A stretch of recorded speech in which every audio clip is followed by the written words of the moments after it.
দেশের কাজে শ্রমিকের পাশে কে নিউজ 24। প্রধানমন্ত্রী শেখ হাসিনার নির্দেশে সারা দেশেই চলছে শ্রমজীবী দিনমজুরে মানুষের মাঝে খাবার বিতরণ। দেশের অস্থিরতার জন্য কর্মহীন হয়ে পড়া মানুষেরা যেন অনাহারে না থাকে, সেজন্য এই উদ্যোগ নিয়েছে সরকার।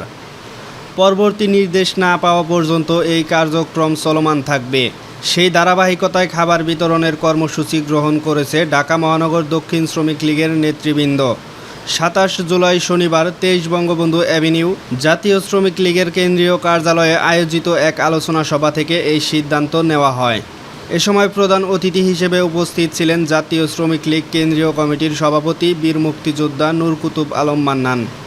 ঢাকা মহানগর দক্ষিণ শ্রমিক লীগের সভাপতি মোহাম্মদ ইব্রাহিমের সভাপতিত্বে এবং সাধারণ সম্পাদক কাজী সেলিম সরোয়ার এর সঞ্চালনায় আলোচনা সভায় উপস্থিত ছিলেন ঢাকা মহানগর দক্ষিণ শ্রমিক লীগের যুগ্ম সাধারণ সম্পাদক মোহাম্মদ বাচ্চু খন্দকার, মোফাজ্জল হোসেন, মোশাররফ হোসেন, ডেমরা থানা শ্রমিক লীগের সভাপতি কামাল হোসেন তারেক, আনিসুর রহমান রনি, দেলোয়ার হোসেন শান্ত সহ আরও অনেকেই।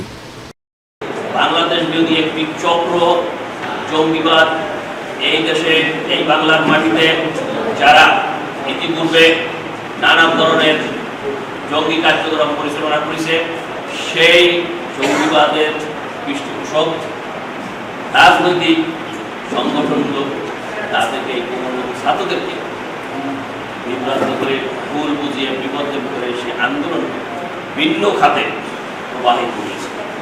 সাধারণ ছাত্রদের দাবি এবং তাদের শান্তিপ্রিয় কর্মসূচিকে তারা সহিংসতার দিকে নিয়ে গিয়েছে।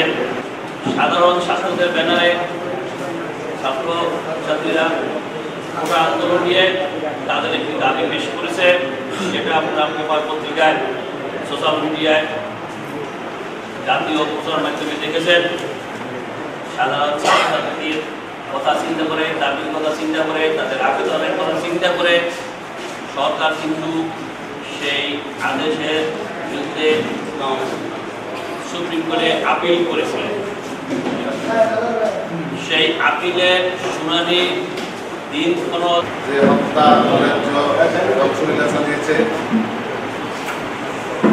আমরা আমি আমাদের সংগঠনের কথা বলছি, শ্রমিক আমরা যেভাবে হয়তো সংগঠনের পক্ষ থেকে করার দরকার ছিল আমরা হয়তো করতে পারিনি বিভিন্ন প্রতিকূলতার কারণে। তারপরে আমরা যে যে অঞ্চলে ছিলাম আমরা আমাদের সাধ্যমতো চেষ্টা করছি রাজপথে থাকার জন্য। বিশেষ করে আমাদের সিদ্ধান্ত করে আমরা যাত্রা করেছি।